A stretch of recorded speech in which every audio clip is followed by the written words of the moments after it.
Sim. Aproveitando que você falou, né, Felipe, sobre o Brasil, né, essas políticas, hoje, né, o governo federal, ele espera, então, conseguir a adesão dos estados em relação à proposta de subvenção do diesel importado no valor de R$ 1,20, sendo que a renúncia ela vai ser dividida aí meio a meio com o governo federal. Com isso, o governo federal ele estima aí que ele entraria com 60 centavos e os estados com mais 60 centavos pelo período de 2 meses aí, 60 dias. O governo, então, já teria conseguido aí apoio de alguns estados, entretanto, faltam outros. O impacto estimado em relação a isso é de cerca de 3 bilhões de reais, que vai ser dividido entre a União e também os estados, ficando aí 1,5 bilhão de reais para cada um. O vice-presidente da República, nesse fim de semana, disse que, a princípio, a medida ela deve ser de 60 dias, mas, se for necessário, ela deve ser prorrogada. O meu questionamento é, essa medida que foi apresentada pelo governo federal, ela deve, neste momento, segurar o preço do diesel, que, como você disse, ele vem, de fato, ele sendo afetado de forma mais direta, e principalmente aqui para a gente, né, consumidor aqui no Brasil. Essa medida, ela é suficiente para poder tentar segurar e frear o valor do diesel?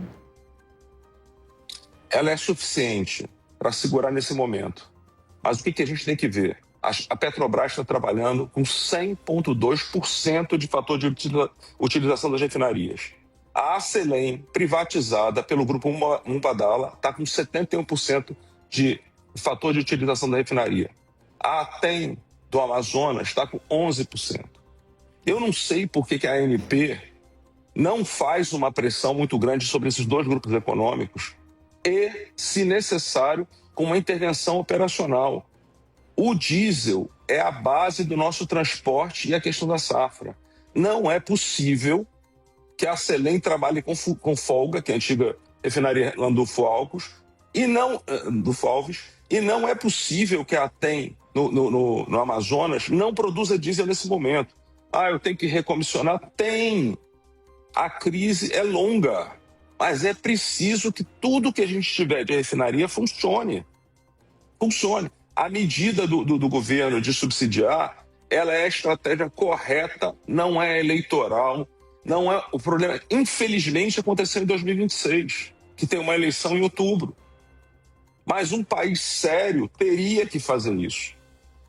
Tem que fazer isso porque essa crise é sem precedentes.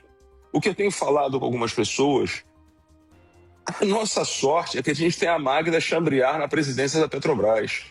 Ela foi reguladora, ela entende o que está acontecendo. O que os demais tomadores de decisão têm que entender é que essa crise pode ser sem precedentes. Eu acho que ninguém que está vivo aqui passou por um negócio desse. É muito grave. E eu acho o seguinte, as medidas do governo são essenciais para manter os nossos preços baixos. Por quê? Porque a gente precisa exportar. A gente precisa ter uma formação de preço adequada. A gente precisa ter vantagem competitiva.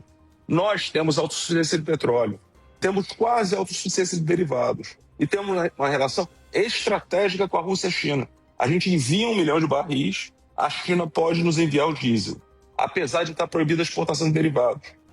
O presidente Lula pode negociar com a China para isso. Porque se no momento que os Estados Unidos tentarem desobstruir Hormuz, tudo muda.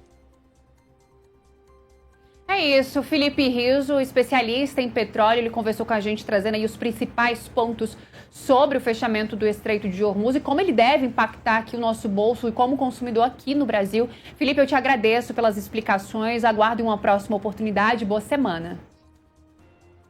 Marília, muito obrigado pela essa oportunidade. Bom dia a todos, boa semana.